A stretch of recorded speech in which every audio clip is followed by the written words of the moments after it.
Hello traders எல்லாருக்கும் வணக்கம். So இன்னைக்கு வந்து நம்ம ரொம்ப டிஃப்ரெண்ட்டான ஒரு வீடியோ வந்து பார்க்க போகிறோங்க. ஸோ நான் இந்த வீடியோ வந்து போடலாமா என்னன்னே தெரில. ஸோ எனக்கு நிறைய வகையில் வந்து பிரச்சனைகள் வந்து வரலாம். ஏன்னா ஒரு திடுக்கிடும் தகவல் வந்து இருக்குங்க ஃபைனலி. ஸோ அதனால் வீடியோ வந்து ஃபுல்லாக பாருங்கள். எனக்கு என்ன பண்ணுறதுனே தெரியல. வீட்டில் இந்த வீடியோலாம் போட வேணாம் அப்படிங்கிற மாதிரிலாம் ரொம்ப ப்ரெஷர் பண்ணாங்க. ஸோ ஆனால் அதையும் மீறி நான் வந்து போடலாம் அப்படின்னு நினச்சிருக்கேங்க. அதனால் தயவு செஞ்சு சப்போர்ட் பண்ணுங்க. வீடியோ வந்து ஃபுல்லாக பார்த்துட்டு 4 பேருக்கு கண்டிப்பாக ஷேர் பண்ணுங்கள். நான் சொல்லாமல் இருந்தாலும் நீங்கள் வந்து பண்ணுவீங்க. ஏன்னா அவ்வளோ இம்பார்ட்டண்ட்டான வீடியோவாக இருக்க போகுது. ஏன்னா இந்த வீடியோவோட எண்டில் ஒரு முக்கியமான விஷயத்தை வந்து காட்ட போகிறேன். ஸோ அதனால் எந்த மாதிரி வேணாலும் கான்ட்ரவர்சி வந்து ஆகலாம். ஆனால் அதையும் தாண்டி ரிஸ்க் எடுத்து நான் இந்த வீடியோ போடுறது எதுக்குன்னா, உங்களுக்கு வந்து இந்த விஷயத்தில் கண்டிப்பாக அவேர்னஸ் வரணுங்க. அதுக்காக மட்டும்தான். உங்கள் எல்லாருக்குமே இந்த நாவி ஆப் பற்றி தெரிஞ்சிருக்கும். நம்ம தலை தோனியே விளம்பரத்துக்கு வந்து வருவாங்க. இது வந்து ஒரு லோன் கொடுக்குற ஆப் தாங்க. ஸோ இந்த மாதிரி ஏகப்பட்ட ஆப்ஸ் வந்து இருக்கு. ஸோ தெருக்கு தெரு ஒரு ஸ்டார்ட் அப் வந்து ஆரம்பிச்சு வச்சுட்டு இந்த மாதிரி லோன்ஸ்லாம் கொடுத்துட்டு இருக்கானுங்க இப்போலாம். இதில் லோன் எடுத்த ஒருத்தர் வந்து 2-3 வீக்ஸ் பேக் வந்து நம்மளை கான்டாக்ட் பண்ணியிருந்தாங்க. நான் ஃபர்ஸ்ட் ஏதோ ஸ்கேமுக்கு வந்து ப்ரூஃப் கொடுக்குறாங்க, நம்ம எக்ஸ்போஸ் பண்ணணும் போல அப்படின்னு நினைச்சேன். ஸோ அதுக்கப்புறம் பார்த்தா தாங்க தெரியுது மேட்ரே வேற. ஹாய் ப்ரோ, திஸ் இஸ் அப்படின்னு போட்டு நான் ஒசூர்ல இருந்து கான்டாக்ட் பண்றேன். உங்களோட இமெயில் ஐடி வந்து கொடுக்க முடியுமா? நான் வந்து உங்களோட யூடியூப் சப்ஸ்கிரைபர். ஸோ எனக்கு வந்து சில பேட் எக்ஸ்பீரியன்ஸ்லாம் இருந்துச்சு இந்த நாவி லோன் ஆப்போட கலெக்ஷன் ஏஜென்ட் கிட்ட. ஸோ அதனால நான் அதோட ப்ரூஃப்லாம் கொடுக்குறேன். தயவு செஞ்சு இதை வந்து அவேர்னஸ் வீடியோவாக போடுங்க, என்னோட ஐடென்டிட்டியை ரிவீல் பண்ணிடாதீங்க அப்படிங்கிற மாதிரி கேட்டிருந்தாங்க. நம்ம கிட்ட வந்து ப்ரூஃப் கொடுக்குறேன்னா மோஸ்ட்லி ஏதாவது ஸ்கேமாக தான் இருக்கும். ஸோ அதனால உங்களை ஏதாவது ஏமாத்திட்டாங்களா ப்ரோ அப்படிங்கிற மாதிரி கேட்டேன். இல்லை ப்ரோ ஏமாத்தல, ஆனால் எனக்கு ஒரு பேட் எக்ஸ்பீரியன்ஸ் வந்து இருந்துச்சு அந்த கலெக்ஷன் ஏஜென்ட் கிட்ட. ஸோ அதை தான் ஷேர் பண்ணணும்னு நினச்சேன் அப்படின்னாங்க. அப்படின்னு சொல்லிட்டு இந்த மாதிரி ஒரு ஃபோட்டோ வந்து அனுப்பிச்சிருக்காங்க. ஃபோட்டோவில் என்னன்னு பார்த்தோன்னா, ஸோ அவங்களோட ஃபோட்டோ வந்து அனுப்பி டூ யூ நோ ஹிம் அப்படிங்கிற மாதிரி கேட்டிருக்காங்க. ஸோ இவரை வந்து தெரியுமா அப்படிங்கிற மாதிரி இவங்களோட கான்டாக்ட்ஸில் உள்ள அத்தனை பேருக்கும் அனுப்பிச்சிருக்காங்க போல. அது வந்து இவங்களுக்கும் வந்திருக்கு. ஸோ அவங்களோட கான்டாக்ட்ஸில் ஒன்று 2 ஃப்ரெண்ட்ஸ் அண்ட் ஃபேமிலிஸும் இவங்களுக்கு வந்து கூப்பிட்டு கேட்டிருக்காங்க, இந்த மாதிரி ஒருத்தர் வந்து அனுப்பிச்சிருக்காங்க என்ன அப்படின்னு. நம்மளோட கான்டாக்ட்ஸ்லாம் அவங்களுக்கு எப்படி கிடைச்சிருக்கு அப்படின்னு யோசிச்சு பாருங்க. ஸோ அதுவே ஒரு இல்லீகலான விஷயம் தான். அந்த மாதிரி இதெல்லாம் ஆக்சஸ் பண்ணுறாங்க. நான் வந்து ஃபர்ஸ்ட் இவர் அனுப்பும்போது நம்பலங்க. ஸோ அதுக்கப்புறம் தாங்க எனக்கே தெரிஞ்சு உண்மையிலே அந்த மாதிரி வேலைகள்லாம் பார்த்துருக்காங்க அப்படின்னு. அதுக்கும் அவங்க பேசின ஆடியோ ப்ரூஃப் இருக்குங்க. அதெல்லாம் நான் வந்து அடுத்தது காட்டுறேன். இது வந்து அவங்கள பற்றி ஒரு சின்ன இன்ட்ரோ வந்து கொடுத்துருக்காங்க. எனக்கு வந்து 37 வயசு ஆகுது. நான் வந்து டிசிஎஸ்ல ஒர்க் பண்ணுறேன். அதுக்கப்புறம் பிடிக்காம வேலையை விட்டு கோவிட் டைமில் ஊர் பக்கம் வந்தேன். ஸோ அங்கே வந்து ஃப்ரெண்டோட ஸ்டார்ட் அப் கம்பெனியில் ஜாயின் பண்ணேன். அது வந்து ஒரு mechanical engineer related company. So என்னோட கோர் ஃபீல்டுக்கு நான் போகணும்னு ஆசைப்பட்டேன். அதனால ஊருக்கு வந்து அங்கே வந்து ஜாயின் பண்ணேன். ஆனால் கொரோனா டைமில் சிச்சுவேஷன் வந்து ரொம்ப மோசமாக போய் அந்த கம்பெனி வந்து க்ளோஸ் பண்ண வேண்டியதாக போச்சு அப்படிங்கிற மாதிரி சொல்லியிருக்காங்க. இதுதாங்க ரொம்ப இம்பார்ட்டன்டான விஷயம். எனக்கு வந்து ஆல்ரெடி ஃபினான்ஷியல் இஷ்யூஸ்லாம் நிறைய இருக்கு. இதில் வேற என்னோட ஃப்ரெண்ட்ஸ் அண்ட் ஃபேமிலிஸ்க்கே நான் வந்து நிறைய ஹெல்ப் பண்ணியிருக்கேன். ஸ்டாக் மார்க்கெட்லயும் நிறைய அமௌண்ட் வந்து தொலைச்சிட்டேன். ஜாப் இருக்கும்போது எல்லாத்தையும் எப்படியோ மேனேஜ் பண்ணிட்டு இருந்தேன். ஆனால் ஜாபை விட்டதுக்கு அப்புறம் லைஃபே ஒரு நரகமா மாறிடுச்சு அப்படிங்கிற மாதிரி சொல்லியிருக்காங்க. இதுதாங்க இவங்க பண்ண பெரிய தப்பு. ஃப்ரெண்ட்ஸுக்கு ஃபேமிலிஸ்க்குலாம் 25 லட்சம் பக்கம் வந்து காசு கொடுத்துருக்காங்க. எவனுமே திருப்பி தரலையாம். ஸோ இந்த பிரச்சனை வந்து இவங்களுக்கு மட்டும் இல்லைங்க, எல்லாருக்குமே இருக்கு. ஸோ நானே நிறைய பேருக்கு வந்து காசு கொடுத்துட்டு அதை வந்து திருப்பி வாங்க முடியாத ஸ்டேஜ்ல வந்து இருக்குங்க. எனக்கு வந்து ஃபினான்ஷியலி இப்போ உண்மையிலே ரொம்ப டைட்டான கண்டிஷனாக தாங்க இருக்கு. ஸோ நம்ம காசு கொடுத்தவங்க கிட்ட திருப்பி போய் கேட்டனா ஒழுங்காவே ரெஸ்பான்ஸே பண்ண மாட்டேங்கிறானுங்க. ஸோ என்னோட நிலைமையை நான் வந்து ரொம்ப கிளியரா சொல்லிட்டேன், எந்த அளவுக்கு கஷ்டத்துல போயிட்டு இருக்கேன். ஸோ ஒரு 10 செகண்ட்லேயே 6.5 லட்சம் வந்து லாஸ் ஆயிருச்சு. ஸோ நானும் பயந்து கேபிட்டல்லாம் எல்லாருக்கும் திருப்பி கொடுத்துட்டேன். இப்போ சின்ன கேபிட்டல் வச்சு தான் ட்ரை பண்ண போறேன். எல்லாத்தையும் நான் ரெக்கவர் பண்ணணும், மெதுவாக தான் ரெக்கவர் பண்ண முடியும். இஎம்ஐலாம் கட்டணும். இது போக இன்னும் வேற நிறைய பிரச்சனைகள்லாம் இருக்கு. அதை எல்லாத்தையுமே எக்ஸ்பிளைன் பண்ணாலும் ஸோ எவனுமே கண்டுக்கவே மாட்டேங்கிறாங்க. தாரேன்னு சொல்லிட்டு தராமலே தான் இருக்கானுங்க. ஆனா அவங்க வந்து காசு வச்சிருப்பானுங்க, நல்ல சொபிஸ்டிகேட்டடான வாழ்க்கை வந்து வாழ்ந்துகிட்டு இருப்பாங்க, நல்ல செலவு பண்ணி சுத்திட்டு தாங்க இருப்பாங்க. வச்சுக்கிட்டே திருப்பி கொடுக்கவே மாட்டாங்க. 95% ஆஃப் த பீப்புள் அப்படிதாங்க இருக்காங்க. ஒரு 5% பீப்புள் தாங்க உண்மையிலே காசு இல்லாம திருப்பி கொடுக்க முடியாம இருப்பானுங்க. ஆனா நிறைய பேர் காசை வச்சுக்கிட்டே தாங்க கொடுக்கவே மாட்டானுங்க திருப்பி கேட்டாலும். நம்ம வந்து கேட்டுட்டாங்களே இல்லைன்னு சொல்ல முடியாத தர்ம சங்கடத்திலே நான் நிறைய பேருக்கு வந்து கொடுத்துருவேங்க. ஸோ இப்போதான் கொஞ்சம் கொஞ்சமா முடியாதுன்னு சொல்லி பழகிருக்கேன், நிறைய அடி வாங்கி. ஸோ ஆனாலும் ஒரு சில பேர்கிட்ட நம்ம வந்து இல்லைன்னு சொல்ல முடியாது. என்கிட்ட காசு இல்லாதப்போ இன்னொருத்தவங்க கிட்ட இருந்தெல்லாம் வாங்கி வந்து கொடுத்துருக்குங்க. ஸோ அப்படி பண்ணி கூட அவங்கலாம் இப்போ நன்றி இல்லாம தான் இருக்கானுங்க. இவங்க பாருங்க, ஒரு சின்ன அமௌண்ட்டாக இருந்தால் பரவாயில்ல, ஆனால் 25 லட்சம் அந்த மாதிரி மற்றவங்களுக்கு கொடுத்து ஹெல்ப் பண்ணி இந்த மாதிரி இவங்க பயங்கரமாக லாக் ஆயிருக்காங்க. ஸோ இந்த அளவுக்கு பெரிய அமௌண்ட்லாம் கொடுத்தது இவங்களோட தப்பு தான். சில ப்ராப்பர்ட்டிலாம் செல் பண்ணி மேனேஜ் பண்ணிடலாம் நினைச்ச சுச்சுவேஷனை. ஆனால் நான் நினைச்ச மாதிரி எதுவுமே நடக்கல. மார்ச் வர எல்லா லோனும் கரெக்டாக தாங்க கட்டிட்டு இருந்தேன். லைஃப்லேயே ஃபர்ஸ்ட் டைம் வந்து இந்த ஏப்ரல் மந்த் இஎம்ஐ மட்டும்தான் மிஸ் பண்ணேன். அமௌண்ட் அமௌண்ட் வாங்கினா கரெக்டாக கட்டணும், தப்பு வந்து என் மேலே தான் இருக்குது எனக்கு தெரியும். ஆனாலும் இந்த கலெக்ஷன் ஏஜென்ட் வந்து ரொம்ப ரூடாக பண்ணிட்டாங்க, அதுவும் ஒரே ஒரு இஎம்ஐ மிஸ் ஆனதுக்கு.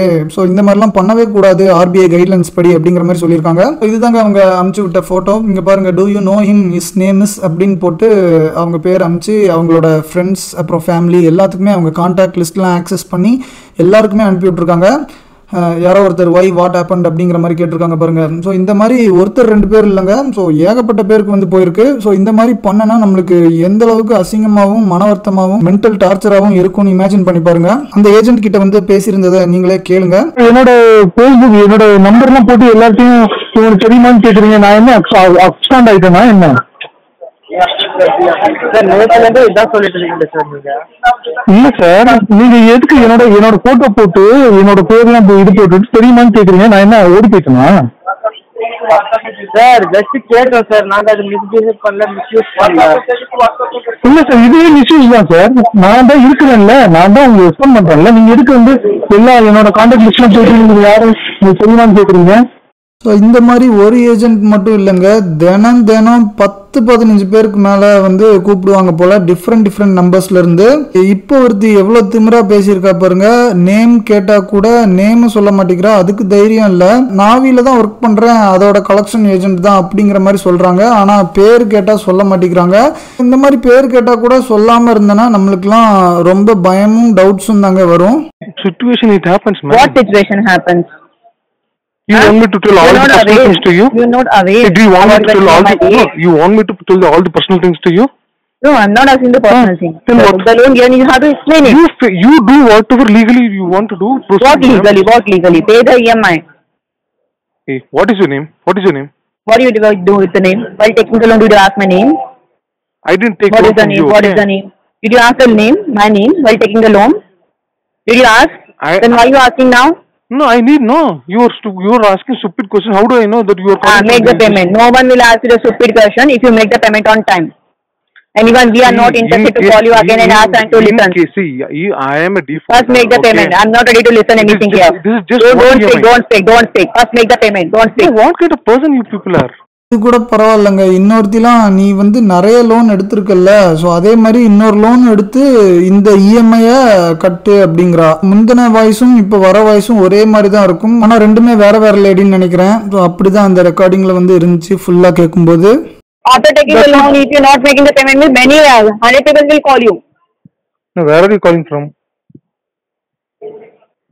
How many loans you took? From where all you took the loan? You are asking from where are you calling? So I am asking you from where all you took the loan? I have many loans, ma'am. Other than Nagi, you have taken any other loan? Yes, of course, I have many loans. Take one more loan. Then listen to me. Take one more loan and make the EMI, Nagi EMI. Take one more loan and pay the pending EMI first. What is the legal You have took the many loan, no? Take one more loan again. Apply for other loan and clear this EMI. இந்த மாதிரி வேற ஒரு loan எடுத்து இந்த EMI கட்டுனா எவ்வளோ எரிச்சலாக இருக்கும்னு யோசிச்சு பாருங்க. ஆல்ரெடி இவர் வந்து ஏகப்பட்ட லோனில் வந்து சிக்கியிருக்காங்க. ஸோ இதுக்கு மேலே யாரும் லோனு கொடுக்க மாட்டாங்க. ஸோ அப்படி கொடுத்தாலும் இன்னொரு லோனில் போய் சிக்கு, நீ எக்கேட கெட்டுப்போ, ஆனால் எனக்கு இப்போதைக்கு இந்த இஎம்ஐயை கிளியர் பண்ணிடு அப்படின்னு சொன்ன என்னங்க அர்த்தம்? இவன் வேற ஒரு லோன் எடுத்து கட்டு அப்படிங்கிற. இன்னொருத்தனை பாருங்க, அதுக்கும் மேலே போய் வீட்டில் ஜுவல்ஸ்லாம் இருக்கும்ல, ஜுவல்ஸை வச்சு நீ வந்து ஒரு லோன் எடுத்து இதை கட்டு, இல்லாட்டி வீட்டில் கார் இருக்கா அதை எடுத்து கட்டு, வீடே அடமானவை அப்படின்லாம் கூட சொன்னாங்க. சொல்லி குத்த காசு கேட்டுங்கிறப்ப உங்களோட ஜுவல் வச்சு பேமெண்ட் பண்ணுங்க. உங்கள்ட்ட ஆப்ஷன் இப்ப நான் என்ன உங்களை போயிட்டு இல்ல, நான் உங்களை வந்து போய் பிச்சை எடுங்க அது சொன்னா தப்பு. நான் உங்கள்ட்ட சொல்லிங்கிறது உங்களோட ஜுவல்லத்தின் போய் வைங்க சார். அப்படி உங்கள்ட்ட வண்டி இருந்துச்சுன்னா அந்த வண்டியை திரும்ப போய் அட்வான்ஸ் வைங்க சார், கட்டுங்க சார். சார் உங்களுக்கு எனிதிங் ராங் வாட்? இதுவும் ராங் தான் சார். நான் உங்களுக்கு ஹெல்ப் பண்ணிக்கிறேன் சார். I am helping you.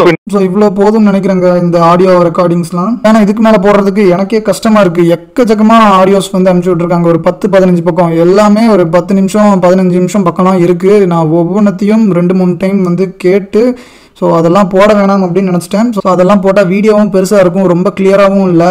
ஏன்னா இவங்க வந்து ரொம்ப பயந்து பேசியிருக்காங்க. ஸோ அந்த வாய்ஸே வெளியிலேயே வரல, அந்தளவுக்கு ரொம்ப பயந்து பேசியிருக்காங்க. ஸோ அதனால் எதுலேயுமே இவங்க வாய்ஸ் வந்து கிளியராக இல்லை. ஸோ உங்களுக்கு புரியவும் செய்யாது. ஸோ அதெல்லாம் போடுறதுக்கும் எனக்கு வந்து மனசு கஷ்டமா இருக்கு. அந்த அளவுக்கு பாவமா இருக்குங்க இவங்களோட நிலைமையை பார்த்தா. இவங்க வந்து ஏப்ரல் 30 தாங்க இந்த மெசேஜ் வந்து அனுப்பிச்சாங்க. நான் வந்து சொல்லியிருந்தேன் ரொம்ப தேங்க்ஸ் ப்ரோ, நான் வந்து எல்லாத்தையும் கேட்டுட்டு நான் உங்களை வந்து கான்டாக்ட் பண்றேன் அப்படின்னு சொல்லியிருந்தேன். ஏன்னா நிறைய ஆடியோஸ் வந்து இருந்துச்சு. ஸோ எல்லாத்தையும் கேட்கறதுக்கு டைம் ஆகும்னு சொல்லிட்டு நான் கேட்டுட்டு உங்களை கான்டாக்ட் பண்றேன் அப்படின்னு சொல்லிட்டேன். அவங்களும் ஓகேன்னு சொன்னாங்க. ஸோ நெக்ஸ்ட் டே மார்னிங் வந்து ஒரு இமெயில் வந்து வந்துச்சுங்க. இங்க பாருங்க, மே 1 ஸோ அதில் யார் யாரெல்லாமோ வச்சுருக்காங்க. ஸோ இங்கே பாருங்கள், நாவியோட கஸ்டமர் கேரு. ஸோ நாவியோட க்ரீவன்ஸ்னால் ஒரு பெரிய கம்ப்ளைண்ட் வந்து பண்ணணும்னா அங்கே போய் பண்ணலாம். ஸோ எல்லா ஃபினான்ஷியல் கம்பெனிலையும் அந்த மாதிரி ஒரு சப்போர்ட் வந்து இருக்கும். ஸோ அதுக்கப்புறம் ஹெட் ஆஃபீஸ்க்குலாம் வச்சுருக்காங்க, nodal office at navi.com அப்படின்லாம் இருக்குது. ஸோ 2ல் வந்து அவங்களெல்லாம் வச்சுட்டு சிசியில் பாருங்கள், நரேந்திர மோடி 1 2 3 4 அது இதுன்னு என்னெல்லாமோ இமெயில் வந்து வச்சுருக்காங்க. ஒரு 20-30 இமெயில் வந்து வச்சுருக்காங்க. இதெல்லாம் யாருன்னே தெரிலங்க, யார் யாரோ இருக்குது. அப்புறம் சிஎம் ஹெல்ப்லைன் தமிழ்நாடு government.in ஏதோ வச்சுருக்காங்க. அதுக்கப்புறம் டெய்லி தந்தி, தினமலர், நக்கீரன், இந்த மாதிரி சில முக்கியமான தமிழ் மீடியாவுக்கும் வச்சுருக்காங்க சிசி. கடைசி பிசிசியில் என்னோட இமெயில் வேற போட்டுட்ருக்காங்க. ஸோ பிசிசினா இந்த 2ல் வச்சவங்களுக்கு இந்த சிசியில் வச்சவங்க நேம்ஸ்லாம் தெரியும். ஆனால் இந்த பிசிசினா பிளைண்ட் கார்பன் காப்பிங்க.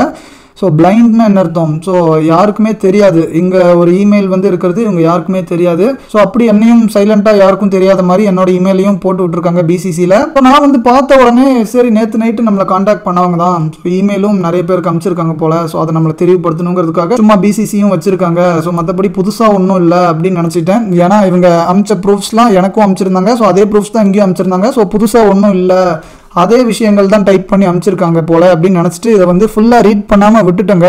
இப்போ ஒரு 4-5 நாள் முன்னாடி தான் அவருக்கு வந்து மெசேஜ் அனுப்பிச்சேன். அதே நம்பருக்கு வந்து ரிப்ளை பண்ணேன், சார் தப்பு வந்து உங்கள் மேலே தான் இருக்குது, நீங்கள் வந்து கட்டாமல் விட்டுருக்கீங்க. ஸோ ஆனாலும் அவங்க இந்த அளவுக்கு கேவலமாக பண்ணியிருக்க கூடாது, அவங்க மேலேயும் நிறைய தப்பு இருக்குது. ஸோ உங்களை ஃபோனில் மட்டும்தான் டார்ச்சர் பண்ணாங்களா இல்லை நேர்லேயும் யாராவது வந்தாங்களா அப்படிங்கிற மாதிரி நான் வந்து கேட்டிருந்தேன். அது வந்து அவங்களுக்கு வந்து டெலிவரே ஆகலைங்க, சிங்கிள் டிக் மட்டும்தான் இருந்துச்சு. ஒரு 1 or 2 days பார்த்தேன், சிங்கிள் டிக்லேயே தான் இருந்துச்சு. அப்புறம் தாங்க திருப்பி டவுட் ஆகி திருப்பி இந்த இமெயிலுக்குள்ளே வந்து ஃபுல்லாக ரீட் பண்ணேன். நான் வந்து 8 லட்சம் லோன் எடுத்திருக்கேன் நாவி ஆப்ல.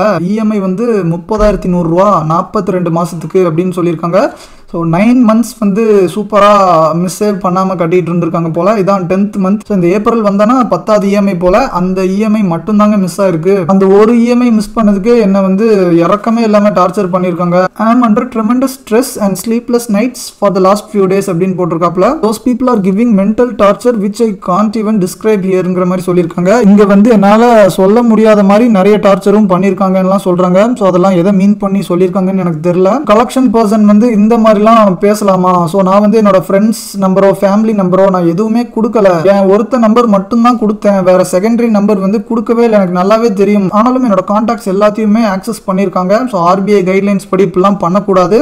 ஸோ என்னை வந்து டிஃபேம் பண்ணுறாங்க. என்னோட ஃபோட்டோலாம் எல்லாருக்கும் வாட்ஸ்அப்பில் அனுப்பிச்சு என்கொயர் பண்ணுறது, அந்த மாதிரி பண்ணுறதுலாம் ரொம்ப அசிங்கமாக இருக்குது. அவங்க வந்து இதை ஒத்துக்க மாட்டேன்லாம் சொல்ல முடியாது. ஏன்னா அவங்க அனுப்பிச்ச அந்த ஃபோட்டோ வந்து நான் தான் அவங்களுக்கு வந்து கொடுத்துருந்தேன். அந்த லோன் எடுத்த டைமில் KYC ஆன்லைன் ப்ராசஸ் அப்படின்னு சொல்லிட்டு நம்மளை செல்ஃபி எடுத்துலாம் அனுப்ப சொல்லுவாங்க. அப்போ அனுப்பிச்ச ஒரு ஃபோட்டோவை தாங்க இவங்க வந்து எல்லாருக்கும் ஃபார்வேர்ட் பண்ணி கேட்டிருக்காங்க. ஸோ அதனால அவங்க தான் அப்படி பண்ணியிருக்காங்க. அவங்க வந்து இல்லை அப்படின்னு மறுக்கவே முடியாது அப்படின்னு சொல்லியிருக்காங்க. அதுக்கப்புறம் பாருங்க, அதை பார்த்து தாங்க நான் ஷாக் ஆகிட்டேன். 4-5 நாள் கழிச்சு தாங்க இந்த இமெயிலை வந்து அதுக்கப்புறம் ஃபுல்லாக ரீட் பண்ணேன்.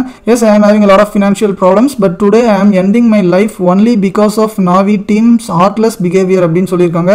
Please don't disturb my family illegally அப்படின்னு சொல்லிட்டு மெயிலை வந்து முடிச்சிருக்காங்க. எனக்கு இதை பார்த்ததுல இருந்தே ஒரு 10 நிமிஷம் வந்து மைண்ட்லாம் பிளாங்க் ஆயிருச்சு. என்னடா இந்த இமெயில் அன்னைக்கு பார்க்காம விட்டுட்டோமே, இவங்க என்ன இப்படி பண்ணி வச்சிருக்காங்க. இந்த மெயில் அன்னைக்கே நம்ம பார்த்துருந்தா கூட அவங்களுக்கு உடனே கால் பண்ணி பேசி அவங்களுக்கு மாரல் சப்போர்ட் வந்து கொடுத்துருக்கலாம் போலே அப்படிங்கிற மாதிரிலாம் தோணிட்டு இருந்துச்சு. இப்போ அவங்களுக்கு உண்மையிலே என்ன ஆச்சுன்னு எனக்கு எதுவுமே தெரியலங்க. நான் வந்து மெசேஜ் அனுப்பிச்சு பார்த்தேன், இன்னும் டெலிவரே ஆகலை. இந்த வீடியோ பண்ணுறதுனால எனக்கு எவ்வளோ பெரிய ப்ராப்ளம் வேணாலும் வரலாங்க. ஸோ ஆனாலும் அவங்க வந்து கடைசியாக நம்மளை நம்பி இப்படி ஒரு இமெயில் வந்து அனுப்பிச்சிட்டு போயிருக்காங்க. அத்தனை பேருக்கும் அனுப்பிச்சி விட்டு என்னையும் மதித்து பிசிசியில் வந்து வச்சுருக்காங்க அப்படிங்கிற ஒரே ரீசன்னால. ஸோ நம்ம வந்து 4 பேருக்கு இந்த அவேர்னஸை கொண்டு போய் சேர்க்கணும் அப்படிங்கிற ஒரு ரீசன்னால தாங்க நான் வந்து பயங்கரமாக ரிஸ்க் எடுத்து இந்த வீடியோ வந்து பண்ணுறேன். அதுக்கப்புறம் நாங்கள் கூகுளில் போய் பார்த்தேன். உண்மையிலே நிறைய பேர் வந்து சொல்லியிருக்காங்க. கோரா அப்படின்னு ஒரு வெப்சைட் வந்து இருக்கும்ல, ஸோ அங்கேயே ஒருத்தர் வந்து சொல்லியிருக்காங்க பாருங்க, they will call and message the people on your contact list to let them know. நம்மளோட கான்டாக்ட் லிஸ்ட்லாம் ஈஸியாக ஆக்சஸ் பண்ணிடுவாங்க அப்படிங்கிறது நல்லாவே தெரியுதுங்க. இங்கேயும் போட்டிருக்கு, according to Navi's privacy policy terms when you give permission to your phone contacts it gets access to names and contact details from your address book அப்படிங்கிறாங்க. இந்த மாதிரி நாவி மட்டும் இல்லைங்க, இவங்கள மாதிரி லட்சக்கணக்கான ஆப்ஸ் வந்து இருக்கு உங்களுக்கு வந்து லோன் கொடுக்கறதுக்கு. அந்த மாதிரி கொடுக்குறவங்க எல்லாருமே உங்களோட கான்டாக்ட் டீடைல்ஸை ஈஸியா ஆக்சஸ் பண்ணுவாங்க. இது வந்து இந்த லோன் கொடுக்குறவங்க மட்டும் இல்லைங்க, ஒவ்வொரு ஆப்பும் எல்லாமே பண்ணிட்டு தான் இருக்கானுங்க.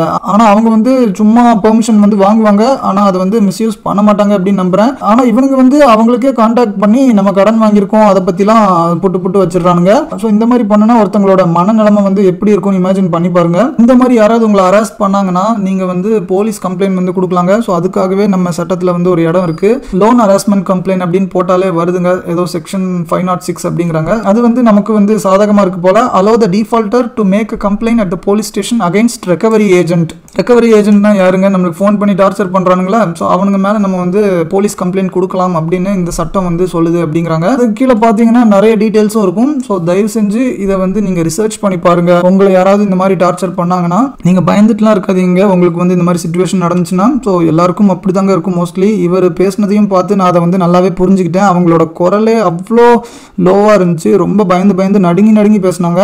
ஸோ அப்படிதான் எல்லாருக்குமே இருக்கும். ஸோ யாராவது ஃபோன் பண்ணி இந்த மாதிரிலாம் டார்ச்சர் பண்ணா, ஆனால் அந்த சிச்சுவேஷனை நீங்க முடிஞ்ச அளவுக்கு தைரியமா ஹேண்டில் பண்ண பாருங்க. அதுக்குன்னு லோன் எடுத்துட்டு இந்த மாதிரி காசு கட்டாம இருங்கன்னு சொல்லுங்க. இந்த மாதிரி ஆப்ல வந்து லோன் எடுக்கிறதே தப்பு.